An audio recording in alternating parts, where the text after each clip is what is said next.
You can either let failure feed your growth or become your identity, but at the end of the day, whatever one you choose is the way the world is going to revolve. If you choose to go to the route where failure is your identity, nothing you want in life is going to manifest. But if you choose the route where failure feeds your growth, what you desire is going to manifest. It is all about perception. And if you are here identifying with your failures, you need to start changing your perception and your self-concept. Because if you're constantly saying, oh, I failed at this, I never want to do this, oh, like I tried this once, I don't want to do it again, it didn't work, then how do you expect to get anywhere in life? Things don't just happen, boom, you try it once and all of a sudden you're successful. Success feeds off of failure. Success is a measurement of how much someone has failed to get to where they want to be. If you think every successful person all of a sudden just became successful because they were lucky, they were given money, no, not everyone. A lot of these successful people had to overcome failure, and you can make failure your best friend if you change your perception. And you need to start reframing failure as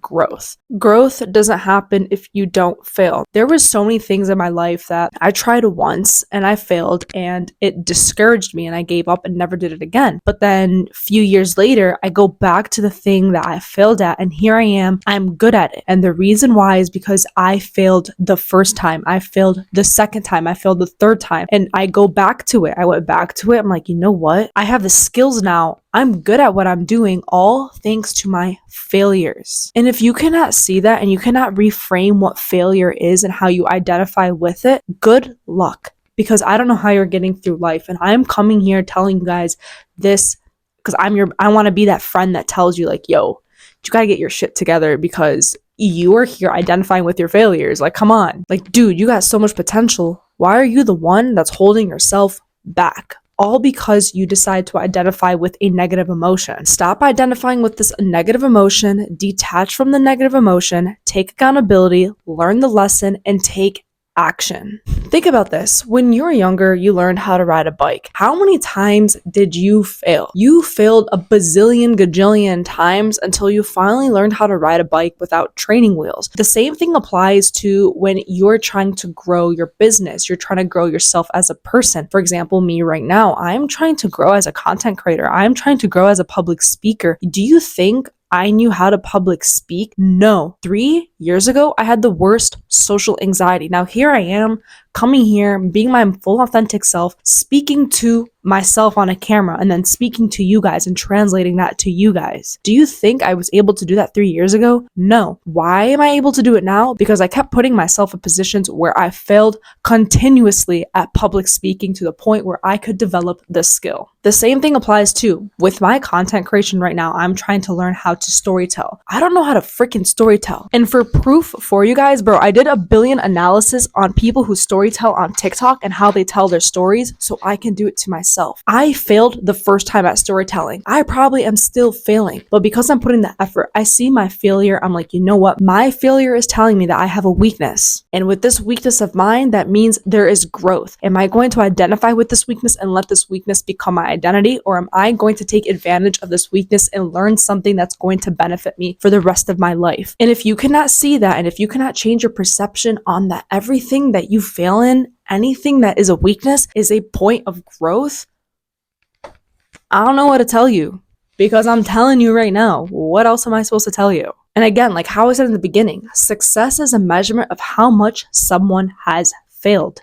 The person who's sitting right next to you, you may be like, wow, I wish I had this skill. They are so good at math, and here I am sucking at math. And this person gets A's, I get D's. How the hell are they good? And most likely in this scenario where your growth mindset is not that developed, because a growth mindset, you need to develop it. It's a skill. It's a forever lasting skill. Anyway, when you have an undeveloped growth mindset and you see someone who's getting a better grade than you in math, the person has an A, you have a D, you're going to compare yourself and you're going to identify with, wow, I'm a D student. I'm a failure. I'm never going to get at math. This is just who I am. It is what it is, and I need to accept it. But when you do develop that growth skill and you start developing that growth mindset, you start to realize, wait a second, let me have a conversation with this A student. Hey, A student, how are you good at math? Well, I practice math outside of the homework. Well, I go to tutoring and I practice outside of school. That's why I'm good at math. And then you look to yourself, do I practice math outside of school? No. Do I do tutoring? No. Am I asking the teacher questions? No. Now you have all these areas in your life that you never tapped into. And when you start tapping into those areas, like, you know what? Maybe I can ask this teacher some questions, or maybe I should invest in tutoring, or maybe I can start watching YouTube videos. And you start seeing where your weakness is coming from and all the tools that are surrounded by you. Now you have that growth mindset. And now you are not identifying with your failures. And now here you are a year later. Hey, A student, I'm also an A student. Hey, let's be study partners. Okay, that was cringe, I know, but like, that's life. That's how it goes, okay? And failure is a part of the journey. My journey is to be a content creator. My journey, like, I'm trying to help you guys, okay? And I'm at the beginning of the journey. I'm nowhere near the middle, and I am failing a lot. But the thing is that stopping me? No, because I'm learning. Like, dang, this video didn't perform well, or oh, I could have done better editing, or I could have had better lighting, or I could have spoke a little bit differently here. I'm learning, and as I learn, I'm growing. But if I see like, damn, this video right now only got 20 views, I'm never making a YouTube video again. Okay, whatever, there goes your dreams. Live in regret. Do it. Go for it. Because in 30 years from now, you're going to be like, wow, I really wish that I put more effort into my YouTube channel. Well, that sucks. You didn't. So I would rather keep trying and trying. And if this doesn't work, I'm going to give it 3 years. 3 years. If this doesn't work in 3 years, it's not meant to be. And I'm going to live in acceptance because I know I tried my hardest and I kept learning. And when you learn from your failures, you need to drop the ego. You can't think that this is the only way and this is right. It's not working because the world just doesn't want to happen for me. It's just not meant to be. No, drop the ego. Drop the self-victimization. It's not working because you're using the wrong skill. It's not working because there's a different type of effort that you need to put in. The effort that you're putting in now is not suitable for the task that you're doing. Now, I'm reading this book called The Hidden Potential by Adam Grant. And this book said a very good thing that I'm always going to carry with me. So there are many different learning styles. Now, let's say you're going into a class and the teacher is saying, I want you to write an analysis on a book. You can either listen to the audiobook or you can read it.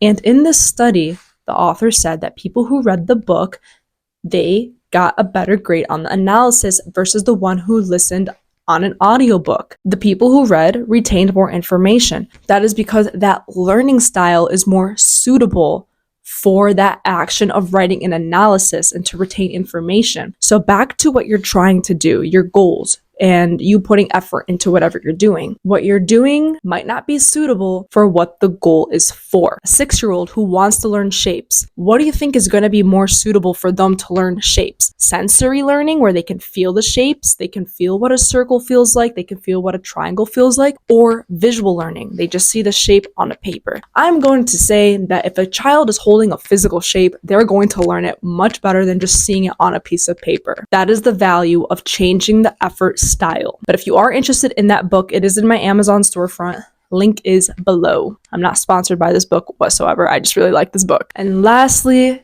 your attitude about failure, again, is going to determine the direction that your life is going to take. Like this whole video, you have seen how passionate and what my attitude is about failure. It's your attitude that basically just determines how you handle failure. And I think failure is such a great thing. And I want to tell you guys a little story. I just finished a internship. It was a 12-week internship. I am a marketing and management graduate, okay? Those are my 2 degrees. Going into this internship, this was in the capital markets group. So you're talking about stocks, bonds, finance. Plus, this is the mortgage industry. So going into this internship, I kept failing. I'm like, I am not understanding what is happening. But because I didn't let this failure identify who I am as a person and say that you're never going to understand finance, you're never going to understand mortgage, this internship is not worth it.